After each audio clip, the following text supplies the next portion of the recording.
How's that? Is it better? All right. I'm hit medic. That brings me back to a story I want to tell you. It's a story about a soldier. He was on a battlefield, and he was laying on the ground, wounded. And he was yelling, I'm hit, medic, medic. And the medic comes running up to him. He says, where are you hit? I'm hit in the foot. Medic looks at him and says, how'd that happen? He says, well, I was standing up there on the hill. I had my gun ready, my finger on the trigger. And we went down there to attack the enemy. And I started to stumble. And I kept stumbling. I went to catch myself, and I pulled the trigger and shot myself in the foot. Most of our injuries that occur because they're self-inflicted wounds. Injuries that we have may just not be injuries. They may be mistakes we have made. They may be, let's just get to the point, sin. And all sin is self-inflicted. Our bodies are like that soldier's gun. Our eyes, what we see, they're the bullets. Our minds, the things we think. Our tongue, ooh, what a sharp bullet. And our fingers are always on the trigger. And when we start to stumble, we can pull the trigger any time. We never know when it's going to happen. Let's go back to another story of another man. Man's name is David. He was a pretty wealthy man. He was king. He had a really nice palace. He had a nice little balcony that overlooked the whole city. And he could see everything that was going on. And what caught his eye? Bathsheba, a nice looking woman. Now guys, how many times you're in Ocean City, you know, you're spending the weekend with some friends or family, you're up on the top balcony of one of the hotel rooms, and you guys are kind of just hanging over the edge. Whoa. I work in Ocean City. I see some of the sights there too, guys. Okay, girls, let's talk about Bathsheba. Now, when you girls are in Ocean City or on the beach or at the pool, I'm sure you know everybody that's looking at you. You girls are very perceptive. Don't have us guys fooled. Well, the younger guys you probably have fooled, but you know who can see you. You know who's looking at you. You know what's going on. You know the guys that have the dark sunglasses. They may be looking like they're looking in another direction, but they're looking at you. Bathsheba was the same way. She knew that David was looking at her. They were both stumbling at this time. So what did David say? I need to know who that is. Who is that girl? He sent someone to find out.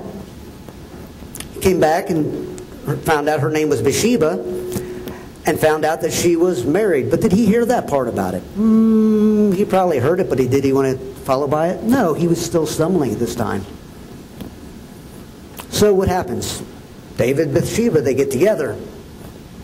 Now we get to another stumbling point. That is the temptations of the flesh. He knew she was married. She definitely knew she was married. Even though her husband was away,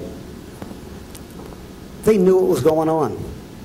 But they got stuck in that stumbling of the temptation of the flesh.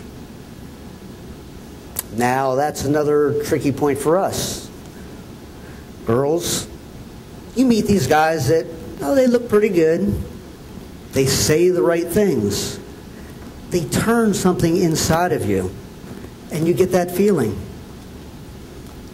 What do we do with that? Do we control that feeling, or do we give in to the temptation of the flesh? Guys, you're guys. You always have the temptation of that flesh, no matter what. The guys think about it all the time. Beyond popular belief, it is true. Well, what happens? David and Bathsheba, they get together. They enjoy their time together. They have a chance to stop. But no. She comes back to him and says, I'm with child. Wow. So what David should have done right then is, let's go to our first one. Get completely honest. But does he? Does David get completely honest? No. What's he do? Well, let's get up with Bathsheba's husband. He's one of my commanders. He's out there. Let's bring him back. He's been out in the battlefield for quite a while. Let's bring him back. He'll be really happy to get back with Bathsheba. You know, the first thing he's going to want to do, he's been away from his woman for a long time. He's going to want to lay with her. But does he? No, he doesn't. Because he's faithful to his king, and he's faithful to his job as being a commander. He stays there, right there at the palace. He does not go sleep with his wife. David had another chance of being completely honest. Same with Bathsheba. What's Bathsheba doing? She's waiting to see what the man's going to do. She could have been completely honest too. They weren't. At this point in time, you know, when she's pregnant, they've done shot themselves in the foot. But they're not even calling for the medic yet. They're slowly bleeding to death because they're not being honest. So what happens? David says, I've got another idea. I'll send him back to the battlefront.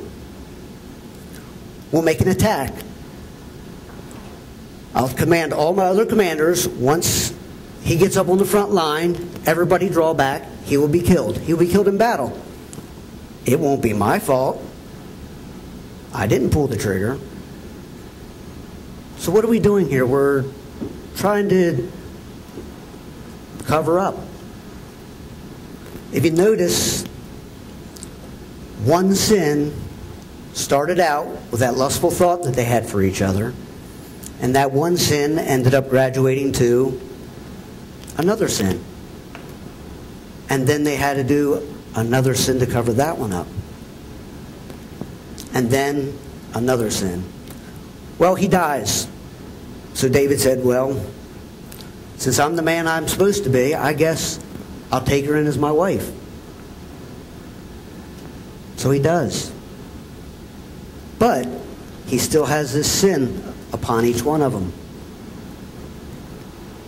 They're not honest. They've never brought it out in the open.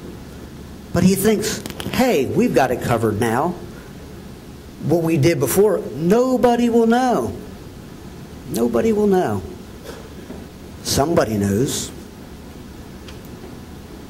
Who is that? God knows.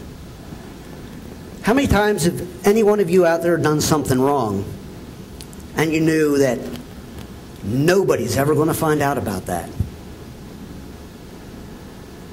There, I see some hands coming up.